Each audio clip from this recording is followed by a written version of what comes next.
ప్రియులారా, ప్రార్థన చేసుకుందాం. మహోన్నతుడా, పరిశుద్ధుడా, నీకే స్తోత్రాలు చెల్లిస్తూ ఉన్నాం. పరిశుద్ధ వారములో తండ్రి, మరలా ఇట్టి రీతిగా విశ్వాసులతో కలిసి ఆరాధిస్తూ ఉంటుండగా నీ పరిశుద్ధాత్మతో నింపమని ప్రార్థన చేస్తూ ఉన్నా. ఈ 40 దినాలు కూడా నాయనా ఈ యొక్క శ్రమల కాల ఆరాధనలో పాల్గొని ఆరాధిస్తూ ఉన్నటువంటి ప్రతి బిడ్డను పేరు పేరు చెప్పున దీవించండి దేవా. ఈ యొక్క పరిశుద్ధ నాయన ఆరాధన కార్యక్రమం అంతటలో కూడా మీరుండి మహిమ పొందండి. యేసు ప్రభువారి దివ్య నామమున వేడుకొనుచున్నాము తండ్రి, ఆమేన్.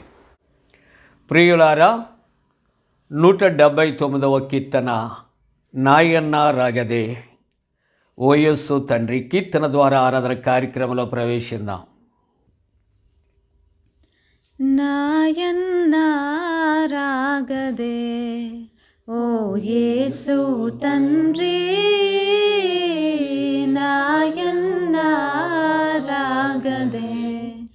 నా ప్రాణధనమా, నా పట్టు కొమ్మ, నా ముద్దు మూట, నా ముక్తి బాట,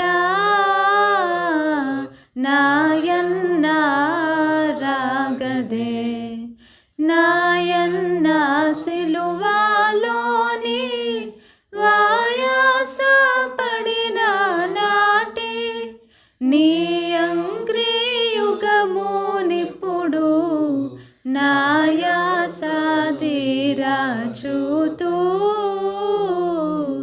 నాయన్న రాగదే ఓ యేసు తండ్రి, నాయన్న రాగదే. ఒక తోటలో పాట నాడు నీవు పడినా, సకల భ్రమలి చోట నికటమయ్యున్నట్లుగా, నిట్టూర్పులతో దలంతో నకట నారాతి గుండె సకలం వైపోవునట్లు, నాయన్న రాగదే ఓ యేసు తండ్రి, నాయన్న రాగదే. పరమాశ్చర్యముగాదా ఈలాటి ప్రేమ, ధరణిలోనున్నదా.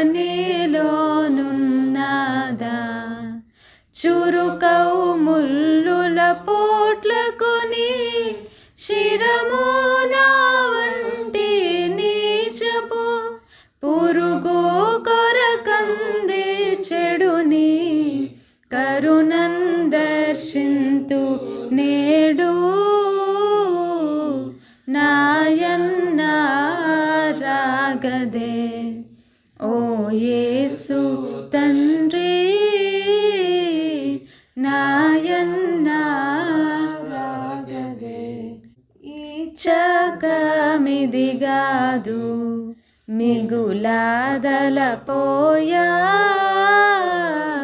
ముచ్చటదిరాదు అచ్చి వచ్చిన నాయవత, రూఢని ప్రక్క గ్రోచు గాయములోపలనే జోచిని ప్రేమ చూతూ, నాయన్న రాగదే ఓ యేసు తండ్రి, నాయన్న రాగదే. తల వంచి సిగ్గునా నే చేయు నేరా, ములనెంతు నాలోన పలుమారు నీ గాయముల కెలికి నీ శ్రమ పర తరచునా కలదోషములకై ఇప్పుడు విలపించి వేడుకొందు నాయందారాగదే ఓ యేసు తండ్రి నాయందారాగదే.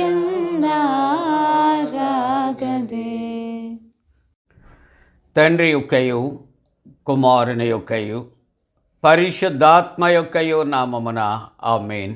ప్రభువా మమ్మను కనికరింపుము, క్రీస్తు మమ్మను కనికరింపుము, ప్రభువా మమ్మను కనికరింపుము. మనమందరము కలిసి అపోస్తల విశ్వాస ప్రమాణాన్ని ఒప్పుకుందాం. భూమి ఆకాశములను సృజించిన సర్వశక్తి గల తండ్రి అయిన దేవుని నమ్ముచున్నాను. ఆయన కుమారుడును మన ప్రభు అయిన యేసుక్రీస్తు నమ్ముచున్నాను. ఈయన పరిశుద్ధ ఆత్మ వలన గర్భమున ధరింపబడి కన్యైన మరియకు పుట్టి పొంతి పిలాతు అధికారము క్రింద శ్రమపడి సిలువ వేయబడి చనిపోయి సమాధి చేయబడననియు అదృశ్య లోకములోనికి దిగననియు చనిపోయిన వారిలో నుండి మూడవ దినమున లేచి పరలోకమునకెక్కి సర్వశక్తి గల తండ్రి యగు దేవుని కుడి చేతి వైపున కూర్చుండి ఉన్నాడనియు సజీవులకును మృతులకును తీర్పు చేయటకు అక్కడ నుండి వచ్చిననియు నమ్ముచున్నాను. పరిశుద్ధాత్మ నమ్ముచున్నాను. పరిశుద్ధ క్రైస్తవ సంగమకు పరిశుద్ధుల సహవాసమును పాపక్షమాపణయు శరీర పునరుద్ధానమును నిత్య జీవమును నమ్ముచున్నాను. ఆమేన్. ప్రియులారా, అందరము అలాగే నిలుచుండి పరిశుద్ధ గ్రంథాలు తెరచి 23వ సంకీర్తన ఉత్తర ప్రత్యుత్తర రీతిగా చదువుకుందాం. పరిశుద్ధ గ్రంథాలు తెరవండి. 23వ సంకీర్తన మొదటి వచన ప్రారంభం. యెహోవా నా కాపరి, నాకు లేమి కలుగదు. పచ్చిక గల చోట్లను ఆయన నన్ను పరుండ చేయుచున్నాడు. శాంతికరమైన జలముల యొద్ద నన్ను నడిపించుచున్నాడు. నా ప్రాణమునకు ఆయన సేద తీర్చుచున్నాడు. తన నామమును బట్టి నీతి మార్గములలో నన్ను నడిపించుచున్నాడు. గాఢాంధకారపు లోయలో నేను సంచరించినను ఏ అపాయం నాకు భయపడను. నీవు నాకు తోడయుందువు. నీ దుడ్డు కర్రయు నీ దండమును నన్ను ఆదరించును. నా శత్రువుల ఎదుట నీవు నాకు భోజనము సిద్ధపరచుదువు. నూనెతో నా తలంటి ఉన్నావు. నా గిన్నె నిండి పొర్లుచ్చి ఉన్నది. 6వ చరణం కలిసి చదువుదాం. నేను బ్రతుకు దినములన్నీయు కృపాక్షేమములే నా వెంట వచ్చును. చిరకాలము యెహోవా మందిరములో నేను నివాసము చేసేదాను. తండ్రికిని కుమారునికిని పరిశుద్ధాత్మకును ఆది అందిప్పుడు ఎల్లప్పుడూ యుగ యుగములందుండునట్లు మహిమ కలుగునుగాక. ఆమేన్. ప్రియులారా, మండల కాలములో 37వ దినము అనగా ఈ పరిశుద్ధ బుధవారము కొరకు ఏర్పాటు చేయబడిన పరిశుద్ధ లేఖనాన్ని చదువుకుందాం. అందరూ పరిశుద్ధ గ్రంథాన్ని తెరవండి. మత్తయి సువార్త 26వ అధ్యాయము 6వ వచనము నుండి 16వ వచనం వరకు మనం కలిసి చదువుకుందాం. మత్తయి సువార్త 26వ అధ్యాయము 6వ వచన ప్రారంభం. దయచేసి అందరం గట్టిగా కలిసి చదువుకుందాం. యేసు బేతనియాలో కుష్ఠరోగి అయిన సీమోను ఇంట ఉన్నప్పుడు ఒక స్త్రీ మిక్కిలి విలువ గల అత్తరబుడ్డి తీసుకొని ఆయన యొద్దకు వచ్చి ఆయన భోజనమునకు కూర్చుండగా దానినే ఆయన తల మీద పోశాను. శిష్యులు చూచి కోపపడి, ఈ నష్టం ఎందుకు? దీనిని గొప్ప వెలకు అమ్మి బీదలకు ఇవ్వవచ్చునే అనిరి. యేసు ఆ సంగతి తెలుసుకొని, ఆ స్త్రీ నా విషయమై ఒక మంచి కార్యము చేశాను. ఈమెను మీరేలా తొందర పెట్టుచున్నారు? బీదలు ఎల్లప్పుడూ మీతో కూడా ఉన్నారు, కానీ నేను ఎల్లప్పుడూ మీతో కూడా ఉన్నాను. ఈమె ఈ అత్తరు నా శరీరం మీద పోసి నా భూస్థాపన నిమిత్తము దీనిని చేశాను. సర్వలోకమందు ఈ సువార్త ఎక్కడ ప్రకటించబడునో అక్కడ ఈమె చేసినదియు ఈమె జ్ఞాపకార్థముగా ప్రశంసింపబడునని మీతో నిశ్చయముగా చెప్పుచున్నానని వారితో అనేను. అప్పుడు 12 మందిలో ఒకడు ఇస్కరియోతు యూదా ప్రధాన యాజకుల యొద్దకు వెళ్ళి, నేను ఆయనను మీకు అప్పగించిన యెడల నాకేమి ఇత్తురని వారిని అడిగాను. అందుకు వారు 30 వెండి నాణ్యములు తూచి వానికి ఇచ్చిరి. 16వ వచనం. వాడప్పటి నుండి ఆయనను అప్పగించుటకు తగిన సమయము కనిపెట్టుచూ ఉండాను. ప్రార్థన చేసుకుందాం. పరిశుద్ధుడా పరిశుద్ధుడా పరిశుద్ధుడా దేవా, నీవు ఇచ్చినటువంటి పరిశుద్ధ లేఖనమును, నీ పరిశుద్ధ వాక్యమును తండ్రి నాయన కలిసి చదివినటువంటి ప్రభా ప్రియులైనటువంటి బిడ్డలు నాయన, ఇదిగో విశ్వాసులను కుటుంబాలను దీవించండి దేవా. ఈ పరిశుద్ధ వారములో నాయన, ఈ పరిశుద్ధ బుధవారమును గూర్చిన వాక్య ధ్యానము చేస్తుండగా నీ సేవకుని మరుగుపరచి మాతో మాట్లాడండి. యేసు ప్రభు వారి పరిశుద్ధ నామమున వేడుకొనుచున్నాము తండ్రి, ఆమేన్. ప్రియమైన వరలారా, మండల కాలములో 37వ ఆరాధన అనగా ప్రాముఖ్యంగా పరిశుద్ధ బుధవారమును గూర్చి ఈ ఏర్పాటు చేయబడినటువంటి వాక్య ధ్యానాల్లో పాల్గొన్న ప్రియులైన విశ్వాసులు అందరికీ కూడా శిలువదారి అయిన యేసు ప్రభు వారి పరిశుద్ధ నామమున శుభాలు నేను తెలియచేస్తా ఉన్నా. ఏమండి, మీరందరూ కూడా క్షేమంగా ఉన్నారు కదా? మంచిదండి. హుషారుగా ఉత్సాహంగా ఉండండి. మరలా మనము మరి యొక్క పునరుద్ధాన పండగలో మనం పాల్గొబోతూ ఉన్నాం కదా. అతి తొందరలో క్రీస్తు ప్రభు యొక్క పునరుద్ధాన మహిమను మనం చూడబోతూ ఉన్నాం కదా. ఎంత దీవెనండి. దేవుడు తప్పనిసరిగా ప్రతి కుటుంబానికి కూడా అతి గొప్ప అవకాశాన్ని మన కొరకు దాచి ఉంచాడు, అవునా? ఈవేళ మనకి ఇచ్చినటువంటి అంశం ఏంటో తెలియచేస్తారా? చెప్పండి. నూతన సృష్టి. మంచిదండి. ప్రతి దినము కూడా ఈ 40 దినాలు కూడా చాలామంది ఈ యొక్క మండలకాల వాక్య ధ్యానాల్లో పాల్గొంటూ అనేక మంది మేలు పొందుకుంటున్నారు అని చెప్పడానికి నేను ఇష్టపడుతున్నాను. ఎందుకో తెలుసా? అనేక మంది ఫోన్ చేసి వాక్యాన్ని మరి ఒకసారి వారి నోటి ద్వారా నాకు తెలియచేస్తూ వారి వారి వ్యక్తిగత అవసరతలలో ప్రార్థన కోరచ్చు, ప్రార్థనకు ప్రభు జవాబిస్తున్నాడని గొప్ప సాక్ష్యాలు ఇస్తూ ఉన్నారు. కాబట్టి ఈ కార్యక్రమాలు ప్రార్థనాపూర్వకంగా ప్రతి దినం ఇష్టపూర్వకంగా వీక్షిస్తూ ఉన్నటువంటి ప్రతి ఒక్కరికి కూడా పండు prince and sisters YouTube channel ద్వారా ప్రత్యేకమైనటువంటి వందనాలు నేను తెలియజేస్తున్నాను. మంచిదండి ఈ సహవాసం. ఈ మండల కాలమే కాదు, కానీ దేవుని చిత్తములో సదాకాలం సాగించబడాలని, మీరు ఆశీర్వదించబడాలని ప్రార్థన చేస్తున్నాను. అంశము నూతన సృష్టి అని జ్ఞాపకం చేసుకుంటున్నా. నూతన సృష్టి అంటే ఇంగ్లీష్ మాట ఏంటో మీరు చెప్పండి. నూతన సృష్టి కరెక్ట్, మీరు చెబుతున్నది న్యూ క్రియేషన్. న్యూ క్రియేషన్, నూతన సృష్టి. ఈ యొక్క సృష్టి అనేది మనం ఒకసారి ఆలోచన చేస్తాం. మండల కాలంలో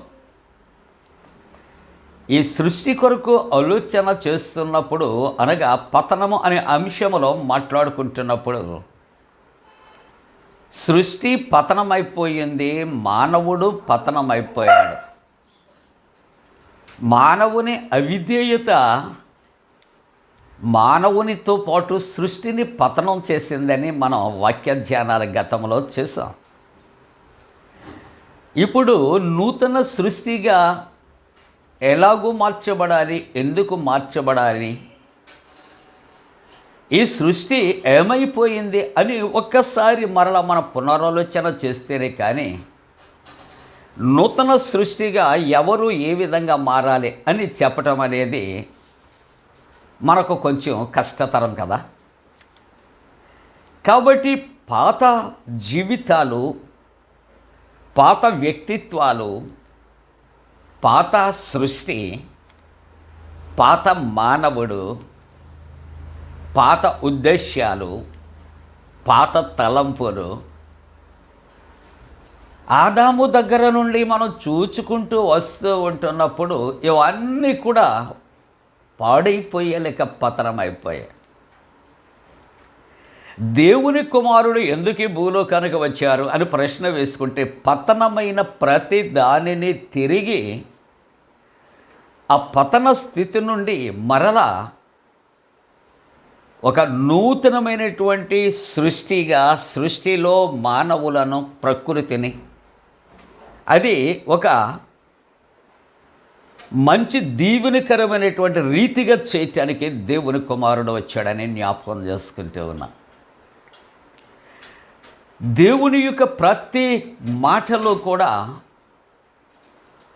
తన పిల్లలకు లేక మానవాడికి కూడా చాలా రకాల సూత్రాలు ఆయన చెబుతూ ఉంటాడు ప్రియులారా. ఆ సూత్రములో ఈవేళ ప్రాముఖ్యమైన అంశం ఈవేళ నూతన సృష్టి అనే దానికి దేవుని ఉద్దేశ్యం. నూతన సృష్టిగా ఏ విధంగా మార్చబడాలి, మానవుడు తన పై మెరుగులు దిద్దుకుంటే సృష్టిగా మార్చబడతాడా, లేకపోతే మానవుడు అంతరంగములో మార్పు చెందాలా అనే అంశాన్ని ఆయన తెలియచేస్తూ 2 కొరింథీ 5వ అధ్యాయము 17వ వచనంలో మంచి సూత్రాలు చెబుతూ ఉన్నాడండి. ఈ మధ్యకాలంలో ప్రతి దానికి కూడా టిప్స్ అనే మాట మనం వింటూ ఉన్నాం కదా. కాబట్టి ఈ యొక్క సూత్రం ఏమిటని ఆలోచన చేస్తే 2 కొరింథీ 5:17 మీరు పరిశుద్ధ గ్రంథాల దగ్గర పెట్టుకొని రెఫరెన్స్ను ఫాలో చేస్తూ నేను చెప్పినప్పుడు దాన్ని చదువుతూ ఉండటం అనేది ప్రాక్టీస్ చేస్తే హృదయంలో హత్తుకుని పోతుంది ప్రియులారా. ఈ విషయము కూడా నూతనమైనటువంటి సృష్టిలో భాగమే.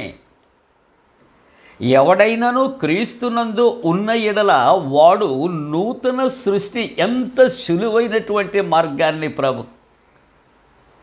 ఎంత చక్కటి రక్షణ మార్గాన్ని ఆయన మన ముందు ఉంచుతున్నాడో చూసారా. మనము ఏదైనా ఎక్కడికైనా దూర ప్రాంతాలు వెళ్ళాలి, క్రొత్త ప్రాంతాలు చూడాలి, క్రొత్త వస్తువులు తెచ్చుకోవాలి, ఇటువంటివన్నీ ఆలోచన చేస్తూ ఉంటున్నప్పుడు ఖర్చు లేకపోతే, పెట్టుబడి లేకపోతే ఇవేమీ కూడా మనకు దొరికేవి కాదు. కానీ అంతకన్నా విలువైనటువంటివి దేవుని యొక్క మాట విని ఆ మాట ప్రకారము మనము జీవించగలిగితే దేవుడు ఒక పైసా కూడా నీకు ఖర్చు లేకుండా మన జీవితాల్లో గొప్ప వెలుగును చూపించగలడు. అట్టి రీతిలో నూతన సృష్టిగా మార్చగలిగినటువంటి వ్యక్తి దేవుడు ఎవరూ లేరు, యేసు ప్రభువు తప్ప. కాబట్టి ఆ యేసు ప్రభు తన ప్రేమతో ఏమంటున్నాడో తెలుసా, ఎవడైనాను క్రీస్తునందు ఉన్న ఎడల వాడు నూతన సృష్టి. ఎంత సింపుల్ అండి.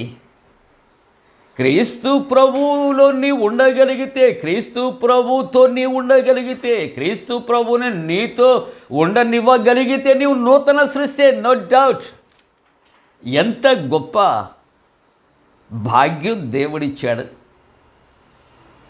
కానీ మానవుడికి ఏంటంటే విలువైనది ఉచితంగా ఇస్తే విలువ కనిపించదు, కానీ విలువ లేని దానికి కూడా విలువ కల్పిస్తే దానికి గొప్ప అనేది లభిస్తూ ఉంటారు.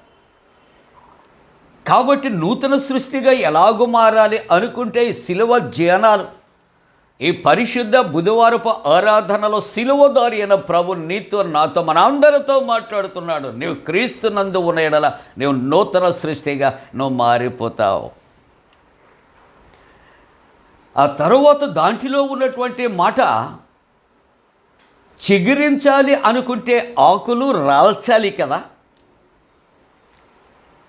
నీవు ఒక క్రొత్త ధనాన్ని నీవు తొడుగుకోవాలి అంటే ఆ పాతది నువ్వు విడిచిపెట్టాలి కదా. అందుకని ప్రభు 2వ మాట అంటాడు, నీలో ఏ రకాలైతే నీకు పతనానికి అడ్డు వస్తున్నాయో, నీలో ఉన్న అడ్డు వచ్చే పాతవి అన్నీ కూడా గడిచిపోవాలి, విడిచిపోవాలి, పాతవి గతించిపోవాలి. నీవు నీలో ఉన్న సమస్తము కూడా క్రీస్తు యేసులో నూతన పరచబడాలి. అది నూతన సృష్టి. పాతవి, పాపమునకు సంబంధించిన ఏది మనలో మిగిలిపోకూడదు. సమస్తము విడిచిపెట్టాలి, సమస్తము కూడా నూతన పరచబడాలి అని దేవుని యొక్క వాక్యము. ప్రియులారా, యెహెజ్కేలు గ్రంథంలో 36వ అధ్యాయంలో 26వ వచనంలో ఇంకా కొన్ని సూత్రాలు చెబుతూ ఉంటున్నాడు. నీవు నూతన సృష్టిగా మారాలి అంటే మరికొన్ని మాటలు ఆయన తెలియచేస్తూ ఆయన అంటున్నాడు, నూతన హృదయాన్ని మీకు ఇస్తారు. ఎందుకు తెలుసా? ఇర్మియా గ్రంథంలో అంటాడు, ఈ యొక్క హృదయము బహు ఘోరమైన వ్యాధి కలిగినది. చూసారా అండి? కాబట్టి ప్రభు అంటున్న మాట, నీకు ఆ పాత హృదయము వద్దు, నిన్ను పాడు చేస్తూ ఉన్నది. పాపమంతా ఆ హృదయంలోనే నీవు భద్రపరుచుకుంటూ ఉన్నావు. కాబట్టి ఆ హృదయాన్ని తీసివేద్దాం, నీకు నూతనమైనటువంటి హృదయాన్ని ఇస్తాను. ఇంతవరకు నీకు ఉన్న స్వభావం ఎటువంటిది అంటే చాలా భయంకరమైనటువంటి స్వభావము, అసూయ ద్వేషాలతో ఉన్నటువంటి స్వభావము. కాబట్టి నీకు నూతన స్వభావాన్ని కలుగు చేస్తాను, పాత స్వభావాన్ని తీసివేస్తాను. ఆయన అంటాడు 3వ మాట, నీ గుండె రాతి గుండెగా ఉన్నది. ఎన్ని మాటలు చెప్పిన ప్రభువు వచ్చి నీకు ప్రకటన చేస్తున్నాను, నీ హృదయం కరగనటువంటి పాషాణ హృదయముగా రాతి గుండె. కానీ ప్రభు అంటాడు, దాన్ని నేను తీసివేస్తాను, మాంసపు గుండెను మీకు ఇస్తానంటే కరిగిపోయేది, జాలి కలిగిన కనికరము కలిగిన గుండెను నేను నీకు ఇస్తాను. రోమాపత్రిక 12వ అధ్యాయం 2వ వచనములో ప్రభు అంటున్నాడు, మరొక మార్గాన్ని చూపెడుతూ ఉన్నాడు. నూతన సృష్టిగా తన పిల్లలు మారటానికి మీరు లోక మర్యాదను అనుసరించవద్దు. ప్రతి ఒక్కరూ ఇష్టమున్నా లేకపోయినా, అవసరత ఉన్నా లేకపోయినా ఫార్మాలిటీస్ అనేవి అబ్జర్వ్ చేయడానికి ఇష్టపడుతూ ఉంటాం. కాబట్టి ప్రభు అంటున్నాడు ఈవేళ, ఈ లోక మర్యాద అనేది మీరు విడిచిపెట్టండి, అనుసరించొద్దు. ఏది ఉత్తమమో అంటే ఏది మంచిదో, ఏది అనుకూలంగా ఉంటుందో, సంపూర్ణమయ్యున్న దేవుని చిత్తం ఏదో పరీక్షించండి. మానవుడు మొట్టమొదటిగా చేస్తున్న పొరపాటు దేవుని చిత్తాన్ని పరీక్షించి లోబడటం కాదు, కానీ లోకాన్ని మనం చూస్తూ ఉన్నాం.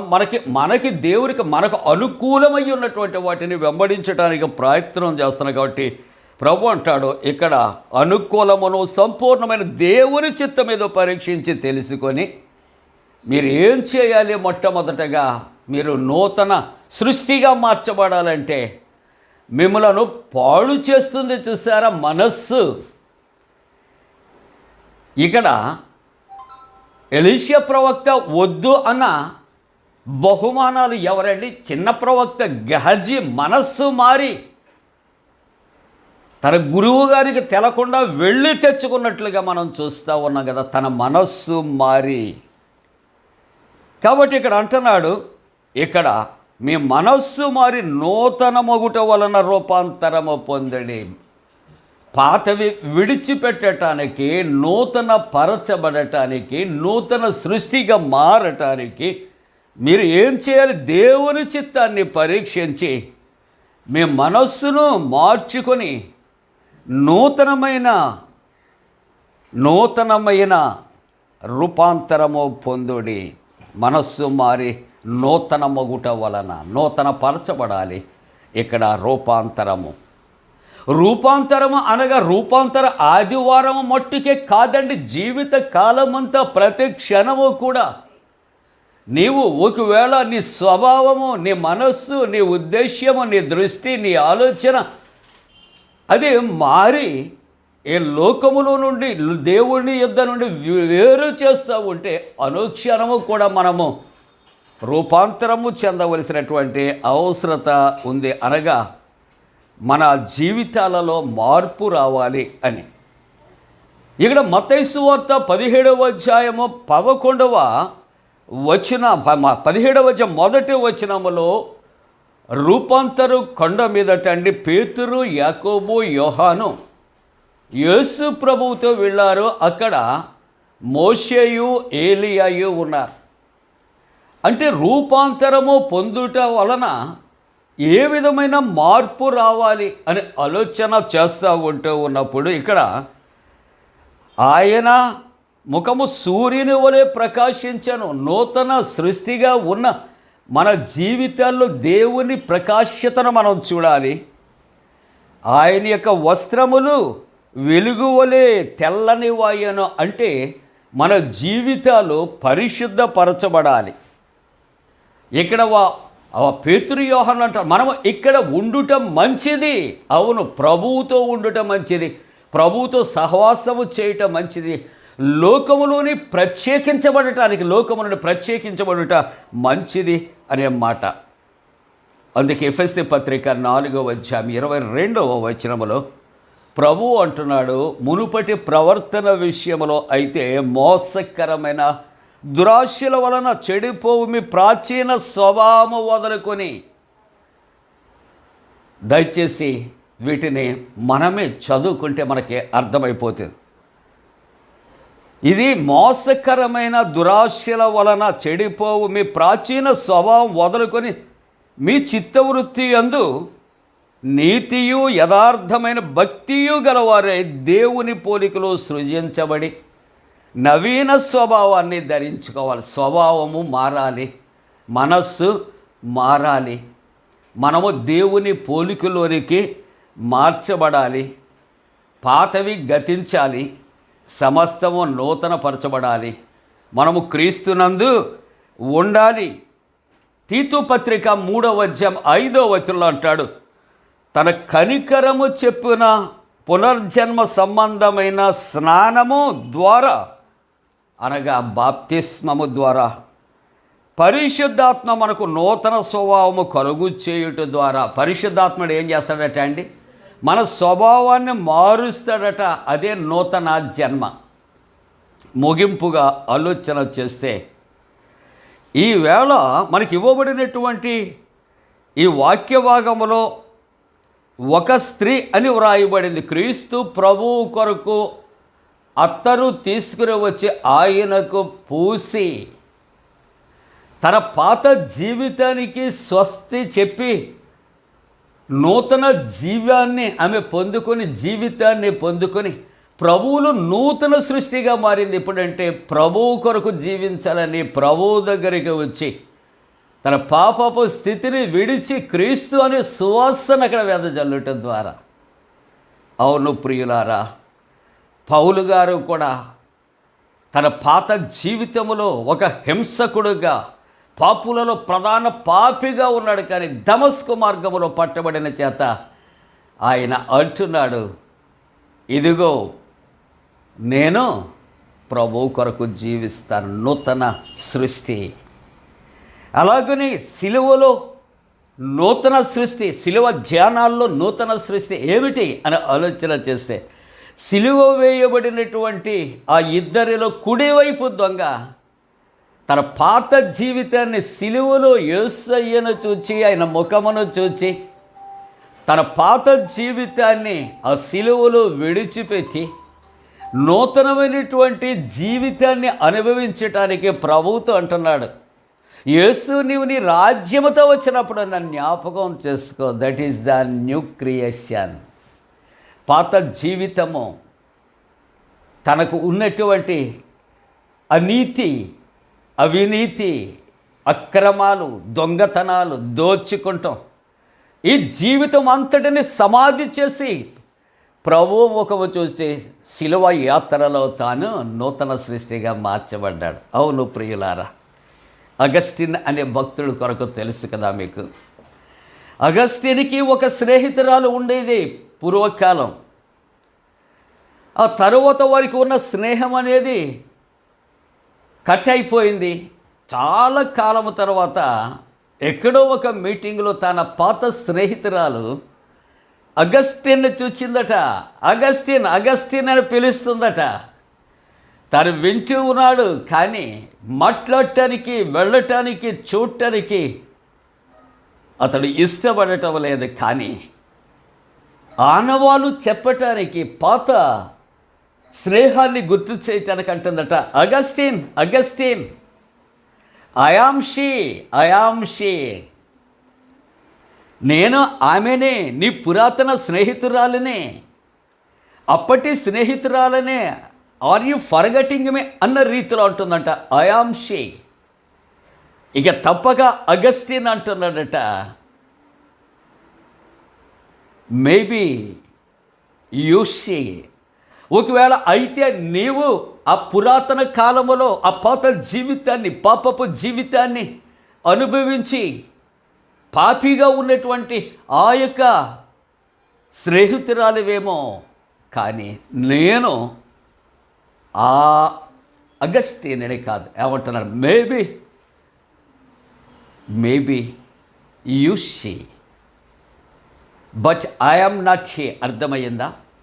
నీవు పాత స్నేహితురాలు ఆ వ్యక్తివే కావచ్చు, కానీ నేను ఆ అగస్టిన్ని కాదు. That is the new creation. ఏంటండి? మన జీవితాల్లో ప్రభువు కొరకు నూతన పరచబడినప్పుడు నూతన ఆత్మ, నూతన మనస్సు, నూతన స్వభావము, దేవుని పోలిక, వాటన్నిటిలోనికి ఎప్పుడైతే మార్చబడతామో నూతన సృష్టి పతనమైపోయింది. మానవుడు పతనమైపోయాడు.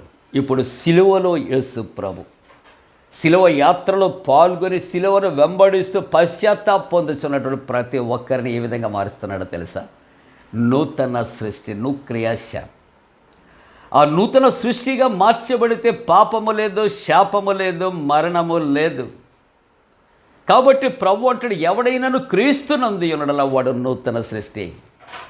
ఈ యొక్క మండలకాల ధ్యానాలు, పరిశుద్ధ ఈ యొక్క బుధవారపు ఆరాధనలు ప్రతి ఒక్కరం నూతనమైన సృష్టిగా మార్చబడటానికి, క్రీస్తు శిలువకు సాక్షులుగా ఉండటానికి దేవుడు తన పరిశుద్ధాత్మకుడిని మనపై మెండుగా కుమ్మరించనుగాక. ఆమేన్. ప్రార్థన చేసుకుందాం. పరిశుద్ధుడా, నీవిచ్చిన వాక్యమును దీవించి మా జీవితాల్లో నూతన సృష్టిగా మార్చు నాయన. ప్రభువా, విదేశాలు స్వదేశాల్లో ఉన్న విశ్వాసులను దీవించండి. జన్మదినాలు, వివాహ దినాలు జరుపుకున్న కుటుంబాలను ఆశీర్వదించండి. కరోనా వైరస్ ఎవరి మీద విజృంభించకుండా వాటిని దూరపరచండి. మా మీద ఉన్న పాపము, శాపము దూరపరచండి. సంతానము కొరకు ఎదురు చూస్తున్న కుటుంబాలను దీవించండి. దినాశీర్వాదాలతో నింపుమని యేసు ప్రభు దివ్య నామమున వేడుకొనుచున్నాము తండ్రి. ఆమేన్. పరలోకమందున్న మా తండ్రి, నీ నామం పరిశుద్ధపరచబడనుగాక, నీ రాజ్యం వచ్చునుగాక, నీ చిత్తం పరలోకమందు నెరవేర్చినట్టు భూమి అందు నెరవేరునుగాక. మా ఇందిన ఆహారం అనేది మా దాయిచ్చే, మా ఎడల అపరాధము చేసిన వారికి క్షమించిన ప్రకారముల అపరాధము క్షమించు, శోధనలోనికి తేక కీడు నుండి తప్పించము. రాజ్యము, శక్తి, మహిమ నిరంతరం నీవే ఉన్నవి. ఆమేన్. మన పరమ తండ్రి అయిన దేవుని యొక్క ప్రేమయు, ప్రభువైన యేసుక్రీస్తు ప్రభు కృపయు, పరిశుద్ధాత్మ యొక్క అన్యోన్య సహవాసం ఈ యొక్క పరిశుద్ధ బుధవారపు ఆరాధనలో పాల్గొని నూతన సృష్టిగా మార్చబడుతున్న సమస్తమైనటువంటి నాయన, ఇదిగో ప్రభువా, ఈ యొక్క సృష్టికి తోడుగుండి సంరక్షించి కాపాడునుగాక. ఆమేన్. నీతిమంతులుగా చేయును యేసు రక్తము, దుర్నీతినంత బాపును యేసు రక్తము, యేసు రక్తము, ప్రభు యేసు రక్తము, నిబంధన నిలుపును రక్తము, యేసు రక్తము.